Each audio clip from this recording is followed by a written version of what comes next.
Selamat pagi saudara jemaat yang dikasihi oleh Tuhan Yesus Kristus. Puji nama Tuhan, jikalau pada minggu hari ini kembali Allah memberikan kesempatan bagi kita sehingga kita dapat beribadah bersama-sama. Kita tahu bahwa ada banyak saudara-saudari kita yang rindu beribadah, tetapi karena situasi dan kondisi mereka tidak dapat bersama-sama memuji memuliakan Tuhan. Mari kita mulaikan seluruh rangkaian ibadah kita. Kita mengambil waktu teduh. Waktu teduh kita mulai. Ya Tuhan, Engkaulah Allahku. Aku mau meninggikan Engkau, mau menyanyikan syukur bagi nama-Mu, sebab dengan kesetiaan yang teguh Engkau telah melaksanakan rancangan-Mu yang ajaib, yang telah ada sejak dahulu. Amin. Saya menjemput saudara jemaat untuk bangkit berdiri bersama-sama. Mari kita memuji memuliakan Tuhan lewat pujian nomor 10. Puji-pujian nomor 10.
Pembukaan oleh Gembala Sidang.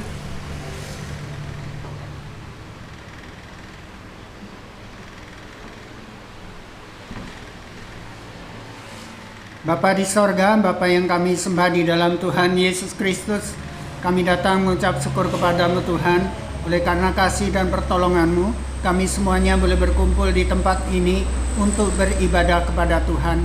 Kami serahkan seluruh rangkaian ibadah ini dalam pimpinanmu. Kiranya Tuhan berkenan untuk memberkati. Terima kasih Bapa. Di dalam nama Tuhan Yesus kami berdoa dan mengucap syukur. Amin. Jemaat dipersilakan duduk kembali. Jemaat yang dikasihi oleh Tuhan Yesus Kristus, waktu bersama-sama seperti ini, waktu beribadah merupakan waktu yang istimewa bagi setiap kita, di mana kita boleh bersama-sama memuji Tuhan, kita boleh bersama-sama mendengarkan firman Tuhan, dan kita boleh bersama-sama bertemu dengan saudara-saudara seiman kita. Di Pulau Jawa sendiri, khususnya di tempat-tempat di mana kakak saya berada, masih ada banyak gereja-gereja yang tidak bisa beribadah.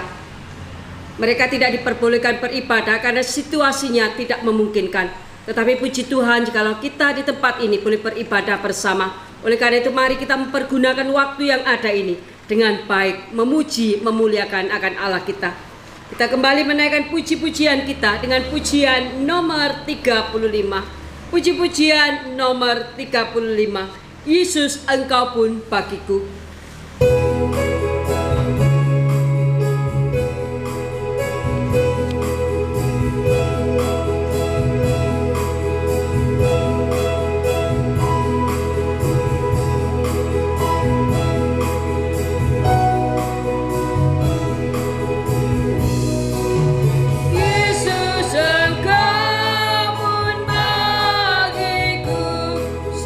dunia yang penuh, Kau indahlah kepadaku, Kau saja rinduku. Sahabatku yang baik benar, di sisimu ku terus gemar. Ya Tuhanku, Kau cukuplah bagiku. Yesus, Engkau menghiburku di duka dan bala, dan meski berat tanggunganku, ku rasa tak lelah. Di waktu berat Kau beri menang, di susah keras Kau beri senang. Ya Tuhanku, Kau cukuplah bagiku. Kita berdiri bersama. Yesus, Engkau memimpinku, kekasih jiwaku. Ku bersandar dan percaya, biarpun sedang susah. Sahabatku yang sejati, ku mau selalu menghampiri. Ya Tuhanku, Kau cukuplah bagiku.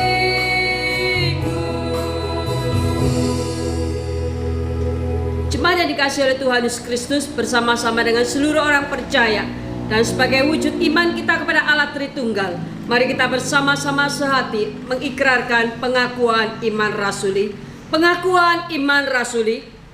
Aku percaya kepada Allah, Bapa yang Maha Kuasa, Khalik langit dan bumi, dan kepada Yesus Kristus, ada yang tunggal Tuhan kita, yang dikandung dari para Roh Kudus, lahir dari anak darah Maria, yang menderita sengsara di bawah pemerintahan Pontius Pilatus, disalibkan, mati, turun dalam kerajaan maut.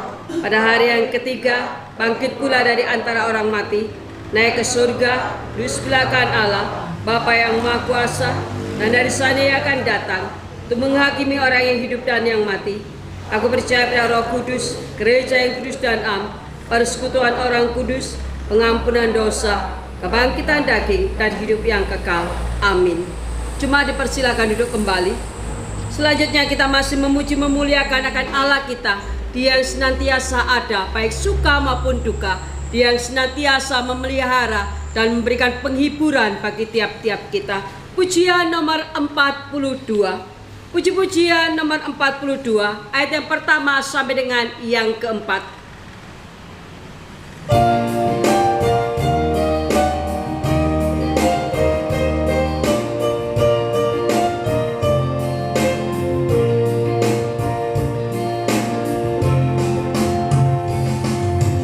Tuhanku Yesus, Raja sedap alam, ilahi dan manusia,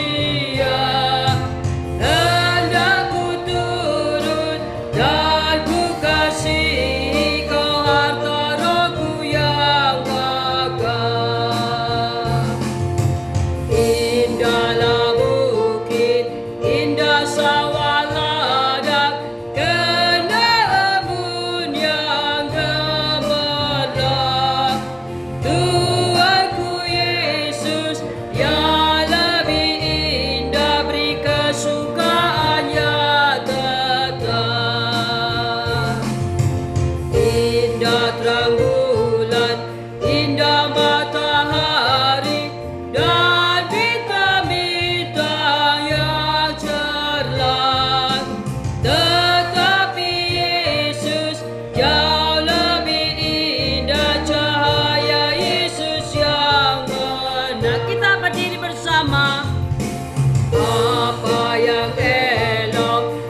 Jemaat, mari kita bersama-sama melanjutkan akan pembacaan firman Tuhan kita.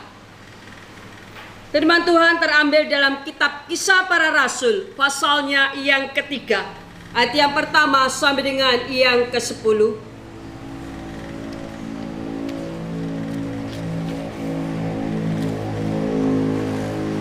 Kitab Kisah Para Rasul, pasalnya yang ketiga, ayat yang pertama sampai dengan ayatnya yang ke-10. Mari jemaat kita membaca firman Tuhan ini dengan cara berbalas-balasan. Saya akan membacakan dengan ayat-ayat berbilangan ganjil dan silakan jemaat dengan ayat-ayat berbilangan genap.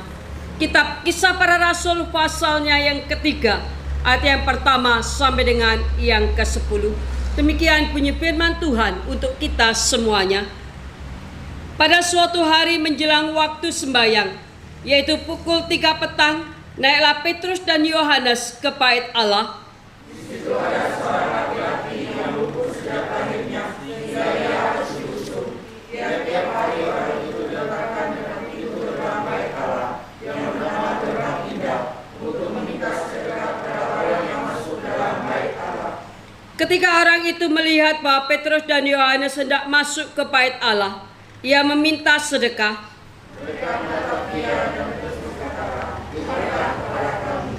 Lalu orang itu menatap mereka dengan harapan akan mendapat sesuatu dari mereka.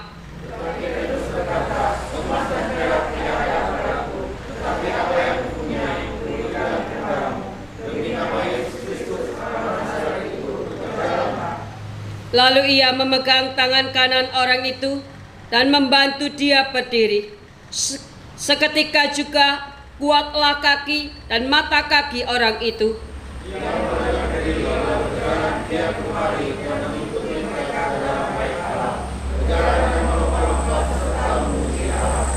Seluruh rakyat itu melihat dia berjalan sambil memuji Allah.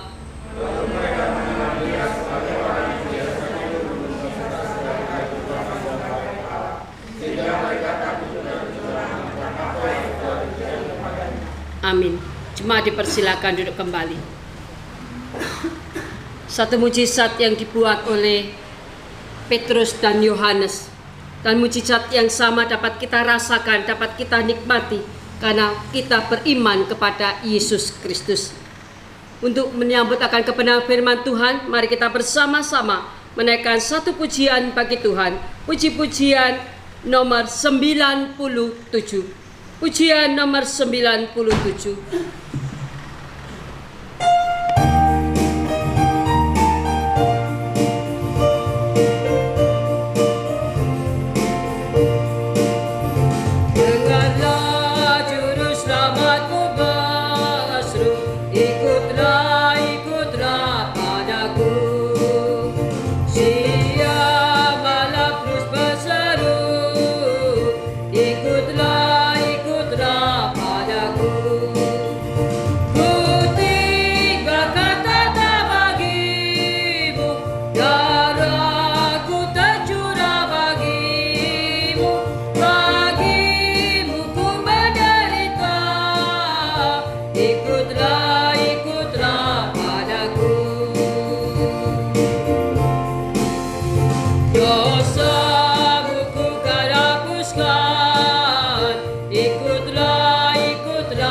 Letakkanlah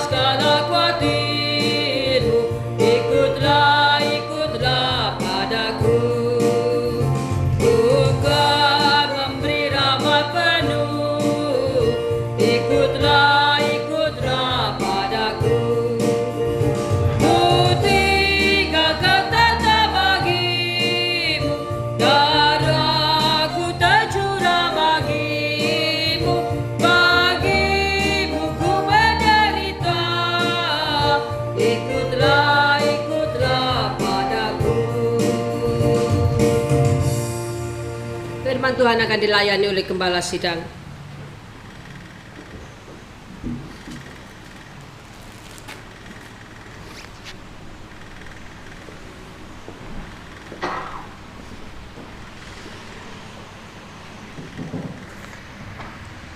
Mari kita mempersiapkan hati dan pikiran kita untuk belajar firman Tuhan. Kita masuk dalam doa. Kembali kami datang mengucap terima kasih kepadamu Tuhan, di mana Engkau telah memberi kesempatan kepada setiap kami, sehingga kami boleh memanjatkan pujian kehadirat Tuhan. Biarlah pujian yang telah kami sampaikan boleh berkenan di hati Tuhan. Saat ini kami juga ingin belajar dari kebenaran firman-Mu. Kiranya Tuhan, Engkau boleh menolong setiap kami agar kami dapat memahaminya. Dan biarlah melalui firman-Mu Tuhan, kami boleh belajar untuk semakin dewasa di dalam pengiringan akan Tuhan. Terima kasih Bapa, dalam nama Tuhan Yesus kami berdoa. Amin. Selamat pagi sidang jemaat yang saya kasih dalam Tuhan Yesus Kristus. Hari ini kita akan belajar dari kehidupan satu orang tokoh di dalam firman Tuhan, yaitu Marta. Ya. Ketika saya melihat bagian firman Tuhan yang namanya Marta, ya, sejauh ini hanya satu orang yang saya bisa temukan di dalam Alkitab, yaitu Marta, saudari dari Maria dan Lazarus. Ya. Terdapat di dalam Injil Lukas pasal 10 ayat 38 sampai 42. Dan juga terdapat di dalam kitab Yohanes pasal 11, ya, waktu Tuhan Yesus membangkitkan Lazarus di sana. Nah, Bapak Ibu yang dikasihi Tuhan, pada umumnya penilaian akan Marta adalah penilaian yang negatif, ya. Ketika kita membaca dari Yohanes pasal Lukas pasal 10 ayat 38 sampai 42. Ya, karena pada waktu itu ya dibandingkan dengan Maria, kakaknya pada waktu itu. Coba kita lihat, ya, Lukas pasal yang ke-10. Injil Lukas pasal yang ke-10. Ayat 38 sampai ayat yang ke-42. Lukas pasal yang ke-10 ayat 38 sampai ayat yang ke-42. Saya akan baca bagi setiap kita bagian ini. Maria dan Marta. Ketika Yesus dan murid-muridnya dalam perjalanan, tibalah ia di sebuah kampung. Seorang perempuan yang bernama Marta menerima dia di rumahnya. Perempuan itu mempunyai seorang saudara yang bernama Maria. Maria ini duduk dekat kaki Tuhan dan terus mendengarkan perkataannya. Sedang Marta sibuk sekali melayani. Ia mendekati Yesus dan berkata, "Tuhan, tidakkah Engkau peduli bahwa saudaraku membiarkan aku melayani seorang diri? Suruhlah dia membantu aku." Tetapi Tuhan menjawabnya, "Marta, Marta, engkau khawatir dan menyusahkan diri dengan banyak perkara.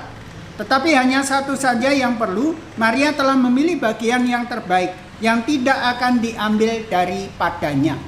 Nah, Bapak Ibu yang saya kasih dalam Tuhan Yesus Kristus, di dalam nas ini kita lihat, ya, sesuatu yang digambarkan dalam bagian atau dalam peristiwa ini, ya, Marta seakan-akan bertindak yang kurang daripada Maria, ya.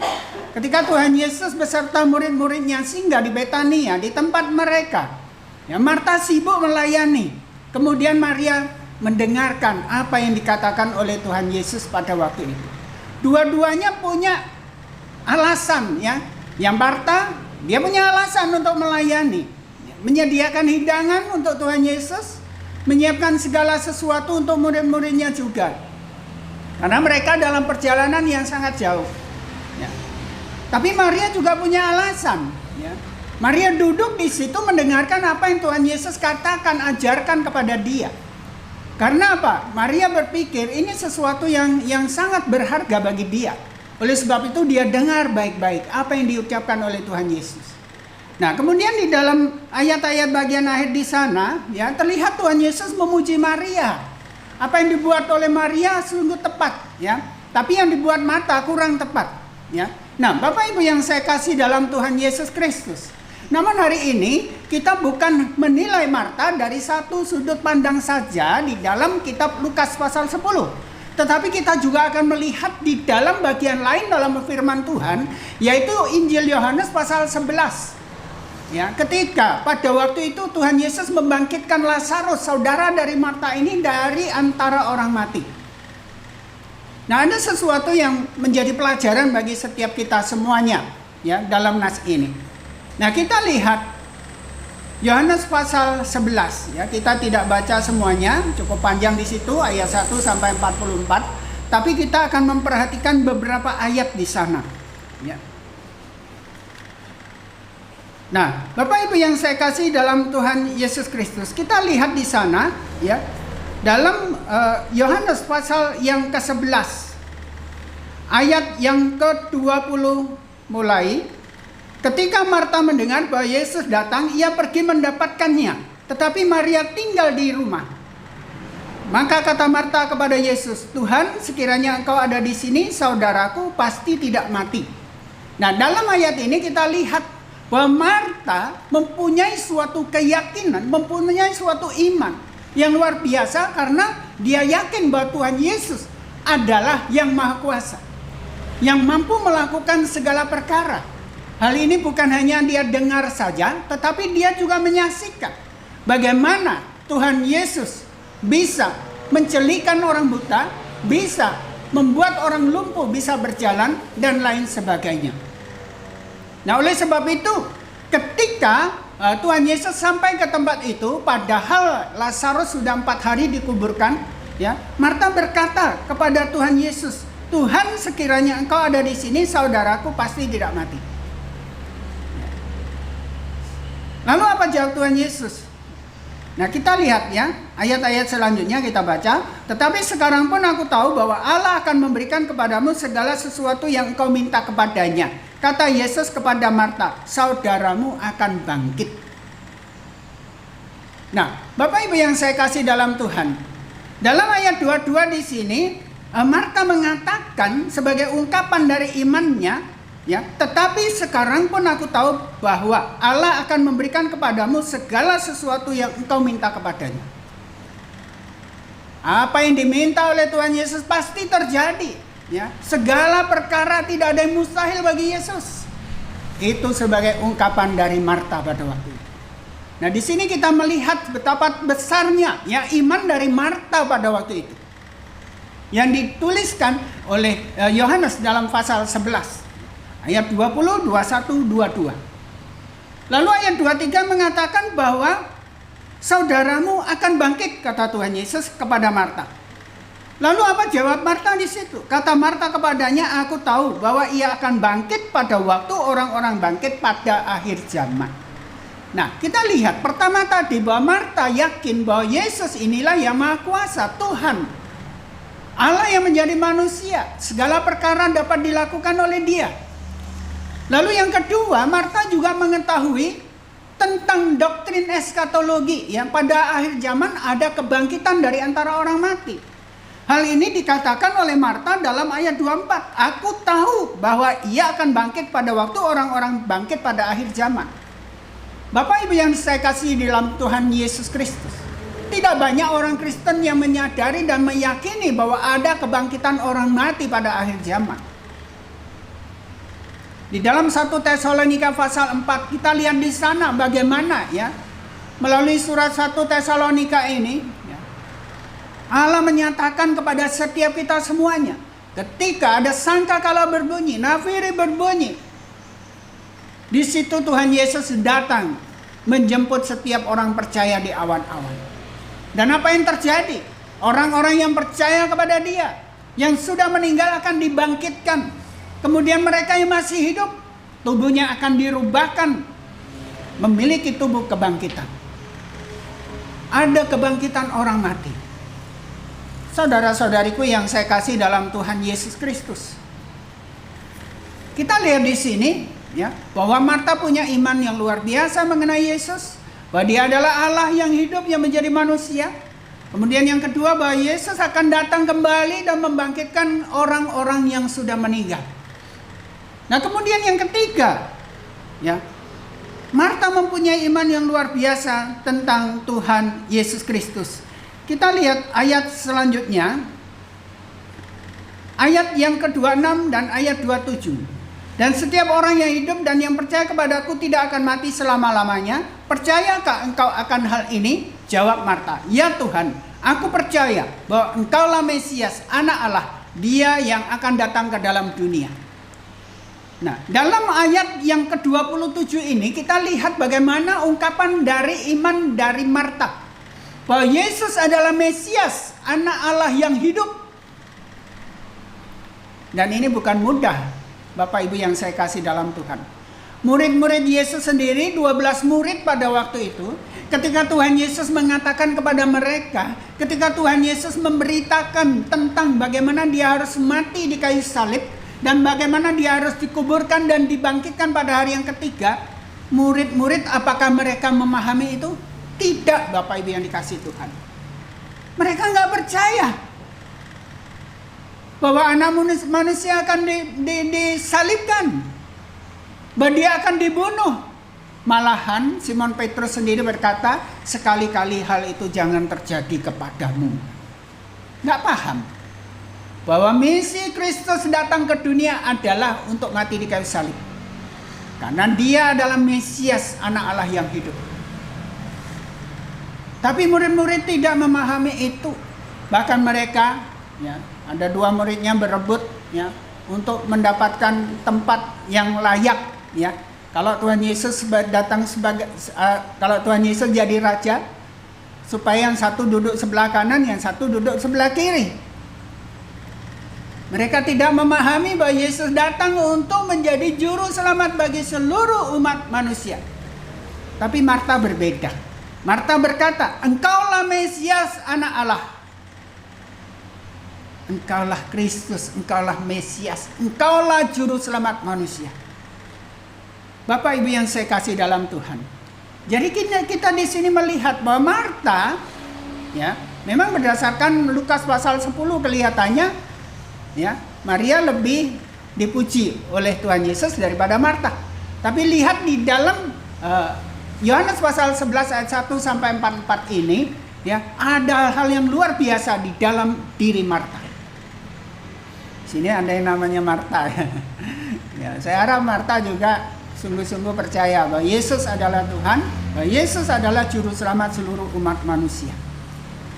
Nah, ini pelajaran yang pertama, bahwa Marta, ya, mungkin ya dia termasuk mempunyai sifat-sifat yang cepat tanggap, aktif, ya. Sedangkan Maria tidak terlalu aktif seperti Marta, ya. Kadang-kadang kan kita melihat, ya, dalam kehidupan kita, teman-teman kita, bahkan kita sendiri, ya, ada yang ngomongnya lancar sekali, ada yang ngomongnya agak kalem, ya, pendiam, ya. Ada yang agresif, ada yang pasif, ya. Ada yang suka marah, ada yang sabar, ada yang, ya, beda-beda, ya. Kita punya karakter yang beda-beda. Barangkali Marta dengan Maria juga punya karakter yang beda di sini, ya. Dan sangat jelas sekali dalam Lukas 10 maupun dalam Yohanes pasal 11. Waktu Tuhan Yesus datang dalam Yohanes pasal 11, kita lihat yang menjemput adalah Marta duluan, berlari menemui Yesus. Maria ada di dalam. Ya, selanjutnya Marta yang kasih tahu Maria, itu guru kita datang. Barulah Maria keluar. Ya. Nah, kemudian yang kedua, pelajaran yang kedua yang saya bisa dapatkan di sini, dan marilah kita melihat yang kedua ini, yaitu jangan kita menilai, ya, seseorang itu melalui, ya, hanya satu momen tertentu saja. Tapi marilah kita nilai seseorang itu dalam seluruh kehidupannya. Ya. Kalau kita menilai Marta berdasarkan Lukas pasal 10 ayat 38 sampai 42, kita punya image, ya, pandangan yang negatif terhadap Marta. Tapi kalau kita melihat juga di dalam Yohanes pasal 11 ayat 1 sampai 44, Marta luar biasa. Ya. Nah, Bapak Ibu yang saya kasih dalam Tuhan Yesus Kristus, di sini kita menemukan, ya, bahwa Marta bukanlah orang sembarangan.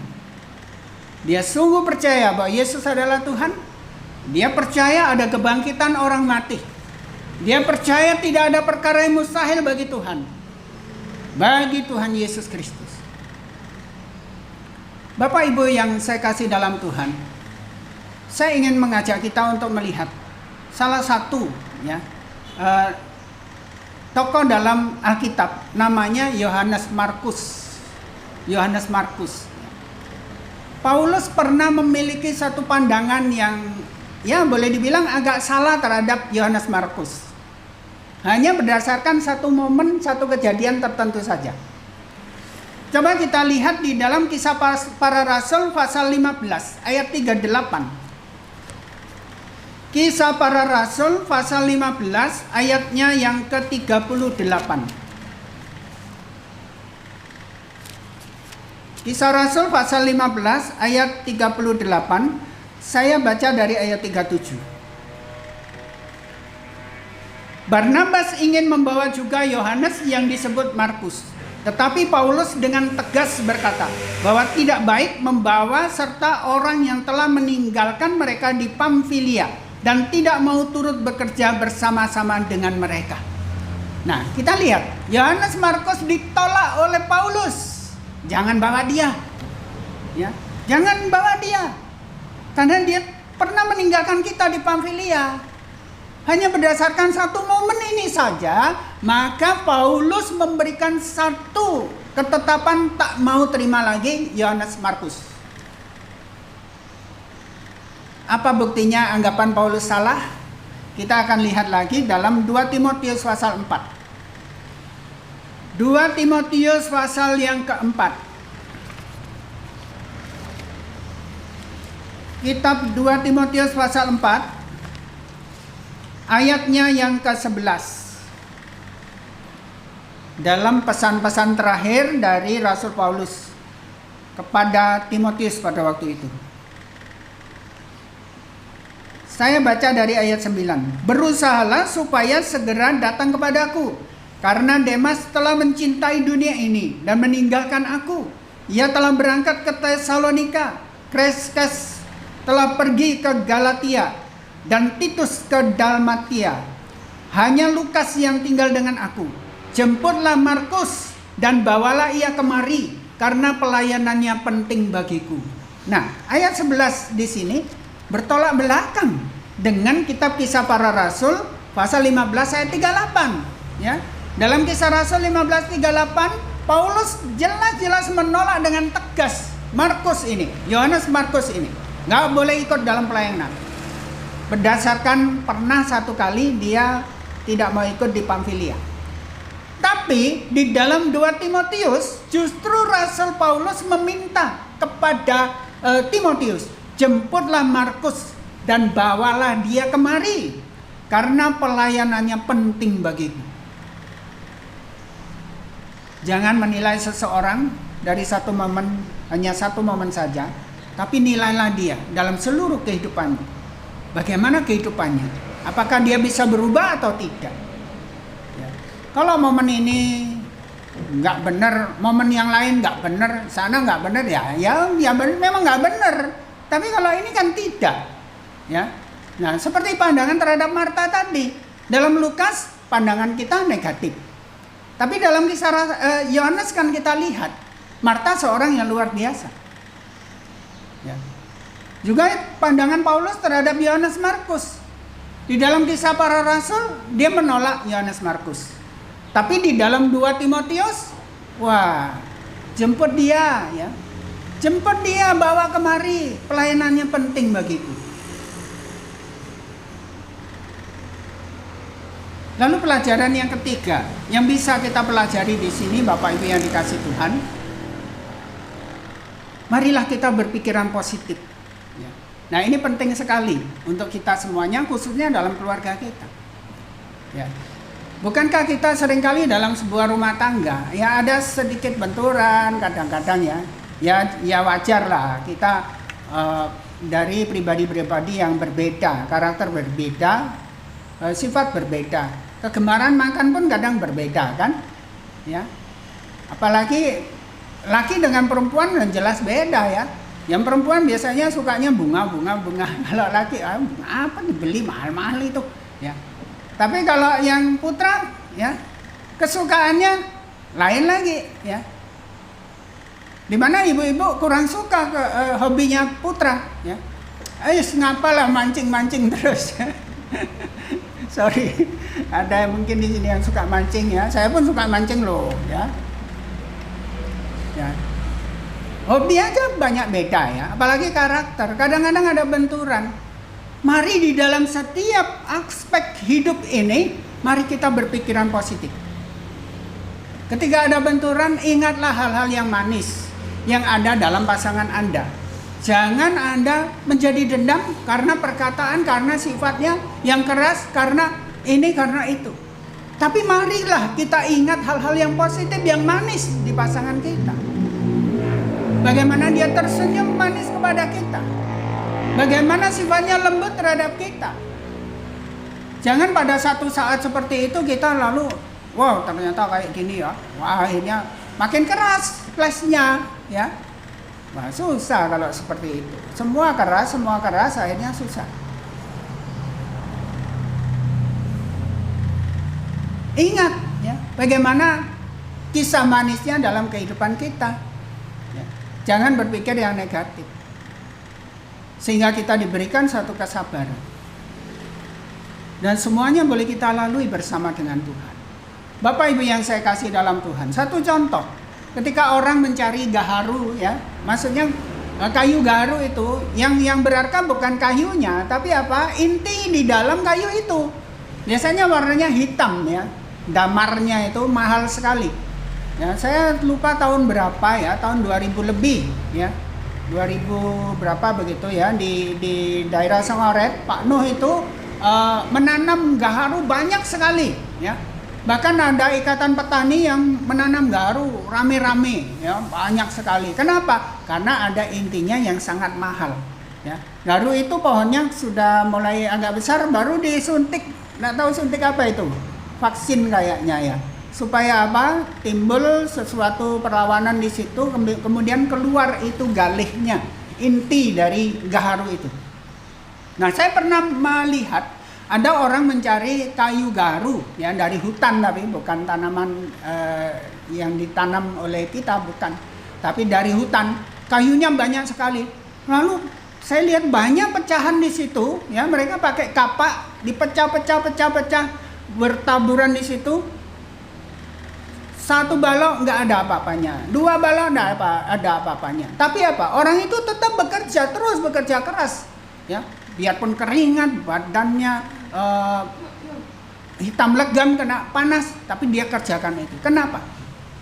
Karena dia pernah mendapat ya, inti dari gaharu itu dan sangat mahal harganya, wangi dan sangat mahal. Dia terus dengan sabar, dengan bekerja keras mencari. Mengapa kayu gaharu itu, memecah-mecah kayu gaharu itu? Karena dia tahu ada yang berharga di dalamnya. Dia sabar. Bapak Ibu yang saya kasih dalam Tuhan Yesus Kristus. Demikian juga dengan hidup ini. Mungkin saat ini ada hujan badai, tapi kita tahu sehabis hujan ada pelangi yang indah. Sehingga kita bisa hidup bersama dengan Tuhan di dalam suatu sukacita, dalam suatu kedamaian, dan menjadi saksi yang indah di tengah-tengah masyarakat kita, di tengah-tengah orang-orang percaya. Nah, Bapak Ibu yang saya kasih dalam Tuhan Yesus Kristus, kita sudah belajar tentang Marta. Bagaimana dia, sifat-sifatnya, bagaimana kebiasaannya, bagaimana dia giat melayani, tetapi berbeda dengan Maria. Bagaimana dia ceplas-ceplos, tapi berbeda dengan Maria. Bagaimana dia mengetahui hal-hal yang penting di dalam iman dia mengiring Tuhan. Dan biarlah semua ini boleh menjadi pelajaran bagi setiap kita semua. Mari kita masuk dalam doa. Terima kasih Bapak atas firman-Mu yang telah kami baca, kami renungkan pada pagi hari ini. Biarlah Tuhan kami boleh membenahi akan kehidupan kami, sehingga kami mempunyai pikiran yang positif di dalam kehidupan ini, dalam mengiring Tuhan. Dan biarlah juga kami boleh terus menyelidiki firman-Mu dengan benar, sehingga kami juga tahu akan isi hati Tuhan dalam kehidupan ini. Terima kasih Bapa, kami serahkan kehidupan kami semua dalam tangan pemeliharaan Tuhan. Biarlah Tuhan mengubahkan hal-hal yang tidak berkenan dalam hati kami, dalam hidup ini menjadi hidup yang diperbarui oleh Tuhan. Terima kasih Bapa, dalam nama Tuhan Yesus kami berdoa dan mengucap syukur. Amin. Waktu selanjutnya saya serahkan kepada pemimpin pujian.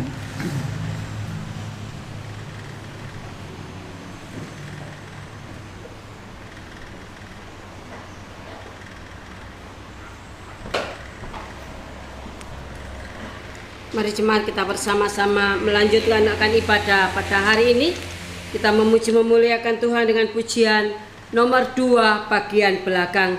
Dan dalam kesempatan ini kita juga akan memberikan persembahan bagi Tuhan. Pujian nomor 2 bagian belakang.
Selanjutnya jemaat kita akan bersama-sama berdoa untuk beberapa pokok doa. Nanti Dr. Edi Sinuraya akan pimpin kita di dalam doa. Kita terus berdoa untuk rencana pembangunan gedung gereja kita. Biarlah Allah boleh menolong, memimpin, dan Allah boleh memberkati. Allah boleh memakai setiap kita untuk bersama-sama mewujudkan akan rencana ini. Allah juga memberkati akan panitia yang ada, yang telah terbentuk dan yang telah bekerja. Kemudian berikutnya kita terus berdoa untuk bangsa dan negara Indonesia. Biarlah Allah boleh menolong dan boleh berbelas kasihan bagi bangsa dan negara kita ini. Yang berikutnya kita berdoa untuk gembala sidang, untuk majelis, juga rencana pemilihan majelis. Tuhan menolong dan Tuhan memberkati. Yang berikutnya kita berdoa untuk jemaat, kita berdoa juga untuk perkembangan TK Makedonia.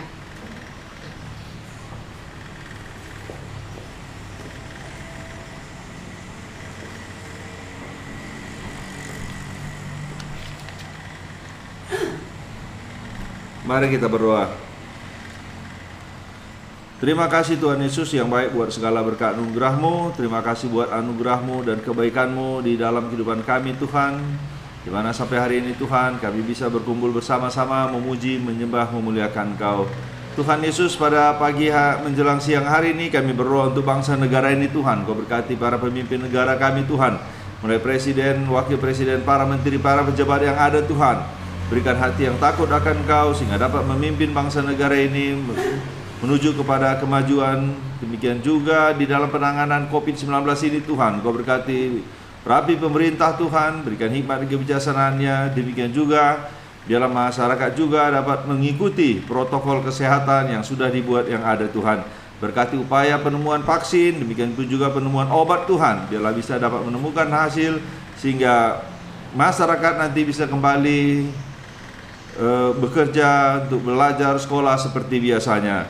Tuhan, kami juga berdoa Tuhan untuk rencana pembangunan gereja, berkati panitia yang bekerja, demikian juga nanti anggaran dan semua persiapannya, semuanya kami serahkannya ke dalam tangan kasih-Mu Tuhan.